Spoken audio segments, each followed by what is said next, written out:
Vamos a leer La Seca de René Ferrer. En un lugar desolado del trópico había un pueblo parecido a Lubina. Por su tristeza polvorienta y porque hacía años no llovía, la gente vagaba por las calles como husmeando el tiempo, con un sabor persistente a tierra en la boca y los ojos redondos como platos trancados en la claridad demasiado intensa. Los campos ardían por combustión espontánea y en los troncos de palmeras desmochadas, ennegrecidos por los incendios, se paraban los cuervos taciturnos hasta que se les evaporaban las carnes y los derribaba el viento. Hacía tiempo que era un páramo ese pueblo borreando en la desolación del trópico. Fantasmales los rostros se pegaban a los huesos, tomando la expresión estática de las máscaras. Se bebían los orines y las lágrimas, y cuando nacía un niño rara vez sobrevivía a la lactancia porque no faltaba un hermano o el propio padre para tomarse la leche de la madre. Se morían nomás, sin dar trabajo. Los niños, con el grito detenido en la sequedad de los labios, los viejos, de puros resecos, bajo el alero de los ranchos. No había entierros desde la seca, porque la tierra, cada vez más dura, no se abría ya al golpe de los picos. El sol, por otra parte, no daba tiempo a que se pudriesen las carnes. Al poco rato del deceso, la piel quedaba tensa como un cuero estaqueado y los muertos cobraban el aspecto de momias desenterradas. En las orillas del pueblo se escurría hasta el horizonte una vía por donde de tanto en tanto un tren aguatero dejaba sentir su rítmico traqueteo. No resultaba tan pavorosa la tristeza como la esperanza, el día del paso. Hacinada al costado de la vía, la gente lo aguardaba tratando de encaramarse a las lisas paredes de su tanque, mirando pasar después.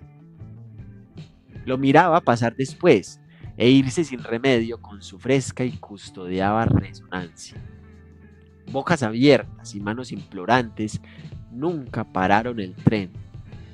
Se anunciaba desde lejos con un breve pitar entrecortado y se perdía como había aparecido, llevándose las esperanzas muertas. Esta tarde volvió más cansado que nunca. El calor lo asaba en su piel. La frente, las axilas, le hervían como a todos desde la seca. Afiebrados y enloquecidos de sed, ya no contaban los años. Él sabía que no había muerto hasta entonces porque aprendieron a beberse las heridas. Se tajeaban las piernas y los brazos cuando ya no podían y así llevaban los miembros listados de rojas aberturas. No era fea la sangre después de todo, cuestión de acostumbrarse, no pensar en el agua. Recordaba el año de la seca, cuando los árboles dejaron de brotar y los que habían se agacharon como amedrentados para protegerse de un sol locamente enardecido. Se fueron secando poco a poco, salvo algunos que sobrevivieron retorcidos y espectrales, donde se podía hallar de vez en cuando alguna fruta sin pulpa, pura cáscara y carozo, donde posar los labios lentamente para beber del jugo inexistente un sabor olvidado. El tren pasó esa tarde después de 3 meses. Y él tenía 3 hijos desparramados sobre el catre. Con este calor era preferible estarse quieto. Pobres hijos, con sus ojos como pozos vacíos en la cara y la boca agrietada bamboleando de un lado a otro. El más chico nunca conoció la lluvia. El pueblo se quedó como estacionado en un tiempo sin agua, sin nubes, sin viento. Los que continuaron vivos fueron perdiendo esos recuerdos bajo el aire recalcitrante que se cernía compacto sobre las calles, los corredores y los cuartos. Un sol despiadado se inmiscuía dentro de los ranchos, donde cada rendija era de acero. Las cobijas ardían al menor descuido y los utensilios se enrojecían sin necesidad del fogón. Nadie cocinaba en ese pueblo parecido a Lubina, desde que faltaba el agua. Se comían las raíces, los pájaros, las ratas que quedaban. En los rostros dormidos de sus hijos se veían las vertiginosas bolitas de los ojos, moviéndose bajo los párpados. El menor casi murió cuando él chupó los pezones a la madre. Después le tuvo pena, pero ella se fue enseguida de todos modos. Al principio, apilonó los huesos contra una tapia, los ordenó una y otra vez cuando se desarreglaban, pero cuando vio que era inútil, dejó que sus hijos jugaran con ellos y así terminaron desperdigados por el patio.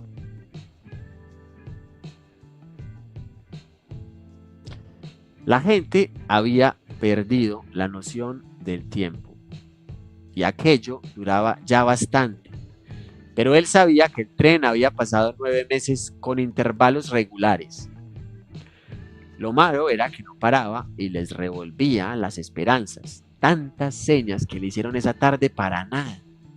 Venía y se iba pitando hasta perderse en la última raya del campo con los fresco agitación que ellos habían encerrado en su vientre de metal. Las secuelas de su paso eran nefastas. Silvano murió de desesperación la tercera vez que lo vio alejarse. Marcelina no tuvo tiempo de salir de enfrente cuando se interpuso en la vía, y así tantos otros. Ahora faltaban 3 meses. Parece tan largo el ciclo de la noche y el día cuando se está esperando. Desde la seca nunca más sopló el viento en este pueblo tan parecido por su congoja a lubina. No había ramalazos quebrando la quietud ardiente. Por las noches la luna eyaculaba su luz sobre los ranchos convirtiéndolos en sombras encarecidas. Faltaban 3 meses y tenía 3 hijos. Ya no quedaban muchos en el pueblo. La sed los fue matando, aunque todavía nacían algunos infelices engendrados con la esperanza de la leche, y se morían nomás los recién nacidos sin que sus madres se opusieran resistencia, o no tenían fuerzas o les daba lo mismo. Una vida es una vida. Hijos, padre, compañero, palabras cuyo sentido se perdió con la seca. Todo era igual ahora. Se volvieron de piedra, cada vez más insensibles y esqueléticos.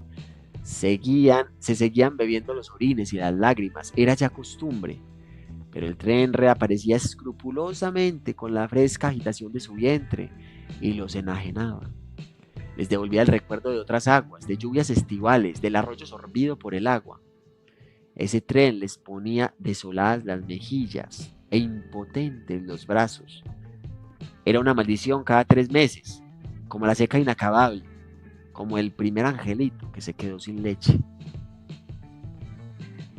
Alternancias de sol y luna, rueda de hábitos que no cesa, algunos muertos más y algún aislado nacimiento. Así pasaron los meses y tenían 3 hijos. Por aquel tiempo trataba de mantenerlos siempre cerca, por si se escuchaba algo de improviso. Aquella siesta, cuando sintió el silbato, estaba en el patio como de costumbre. Los tomó como pudo a los 3 por los brazos, los forzó a caminar a paso rápido hasta la vida. Sacó una cuerda que llevaba bajo la camisa y los ató muy juntos, uno al otro, sobre los durmientes. Los vecinos se aglomeraban a su lado esperando la primera imagen. La esperanza se les aceleraba el pulso mientras los niños miraban al cielo enmudecidos con los ojos tremendamente grandes. Lo vieron entrar en la distancia, cobrar forma, acercarse, parar de a poco, como si dudara todavía. El asalto fue rápido. El maquinista tardó un poco más en morir, porque Eleuterio era inexperto en el manejo del cuchillo y tuvo que clavar 2 veces. Se atolondraron contra el tanque, le buscaron la tapa a tientas con los dedos crispados. Entre empujones y codazos se asfixiaron unos cuantos. El pueblo entero se apretujó para beber primero. Se saciaron de agua, de frescura, de líquida transparencia y se fueron muriendo revolcados en el dolor del exceso, sin acordarse de desatar a los niños que seguían mirando fijamente el cielo.